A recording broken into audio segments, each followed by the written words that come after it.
ये वो तारीख थी जब हमारे देश का वो इंसान डरा था जिसने 6000 से भी ज्यादा पैरानॉर्मल इन्वेस्टिगेशंस किए हैं। इस इंसान का नाम था गौरव तिवारी, और आज ये वाला वीडियो में उनके आखिरी केस के बारे में बता रहा हूं, जिसके सीधे बाद उनकी मौत हो गई थी। अगर आप इंटरनेट पे भी देखोगे ना, तो फिर आपको कुछ ज़्यादा इन्फॉर्मेशन नहीं मिलने वाली इस केस के बारे में। बट मैंने और मेरी टीम ने हाईली रिसर्च किया इस चीज़ के ऊपर कि उनका आखिरी केस था क्या, क्या कारण था उनके घर पर आ जाने के बाद उनकी मौत का।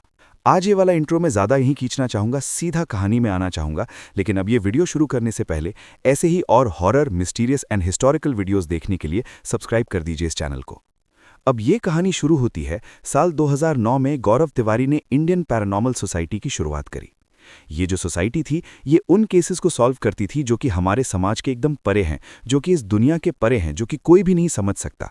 इंसान अजीबोगरीब हरकतें करने लग जाता है और जिसका सीधा सीधा संबंध इस दुनिया के पैरानॉर्मल दुनिया से है, मतलब आत्माओं की दुनिया से। अब ऐसे ही रोज गौरव तिवारी को एक कॉल आता है दिल्ली के जनकपुरी इलाके से कि हमारे घर पे एक लड़की है जो कि बड़ी अजीबोगरीब हरकतें कर रही है, जो कि इंसानों जैसी हमें बिल्कुल भी नहीं लग रही है। अब ये जो पूरा केस था, ऑफ कोर्स ये वो तो लेने ही वाले थे, उनकी सोसाइटी ये वाला केस लेने ही वाली थी, लेकिन उनकी टीम जाने वाली थी यहाँ पे इस केस को इन्वेस्टिगेट करने के लिए, क्योंकि गौरव तिवारी की तबीयत उस रोज बहुत खराब रहती थी। वो बहुत ज़्यादा डर गए थे।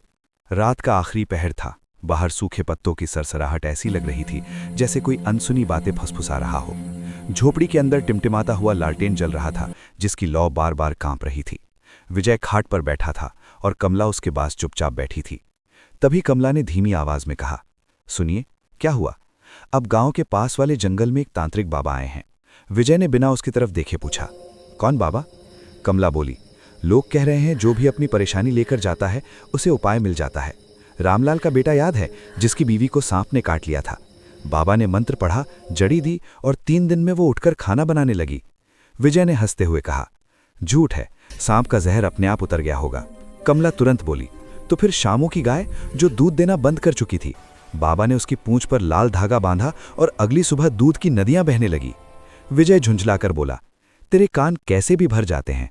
कमला ने धीरे से कहा, मैंने खुद देखा है, कल दोपहर जब आप खेत पर थे मैं गई थी।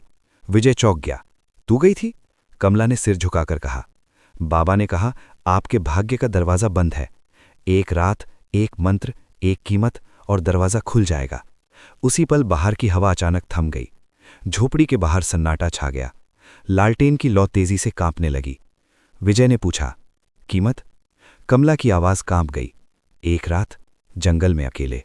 विजय उठ खड़ा हुआ, मुझे इन बाबाओं पर भरोसा नहीं, मेहनत ही असली पूजा है। इतना कहकर वो बाहर निकल आया। रात की ठंडी हवा उसके चेहरे से टकराई। सूखे खेत, मुरझाई फसलें और चारों तरफ पसरा सन्नाटा देखकर वो सोचने लगा, कहाँ गलती हो गई? क्या सच में बाबा के पास जाना चाहिए? फिर उसने खुद को समझाया, ये सब अंधविश्वास है। अगली सुबह वो गहरी नींद में था कि तेज आवाज से उसकी आंख खुल गई। दरवाजा खोला तो सामने साहूकार खड़ा था। उसने कर्ज, ब्याज और जमीन अपने नाम करने की धमकी दी। कमला कांपते हाथों से नमस्ते करती रही। उसकी आंखों में डर और विनती थी। साहूकार 1 हफ्ते का समय देकर चला गया। उसके जाते ही फिर वही सन्नाटा लौट आया। कमला रोती हुई बोली, अब और चुप नहीं बैठूंगी, आज रात ही बाबा के पास चलेंगे, चाहे तुम्हें पसंद हो या नहीं।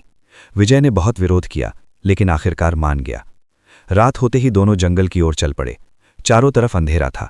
दूर एक मशाल की रोशनी दिखाई दी। बड़े पेड़ के नीचे बाबा बैठे थे। उन्होंने बिना कुछ पूछे सब बता दिया। बाबा ने कहा, पूजा अकेले करनी होगी। अगली रात विजय अकेला जंगल गया।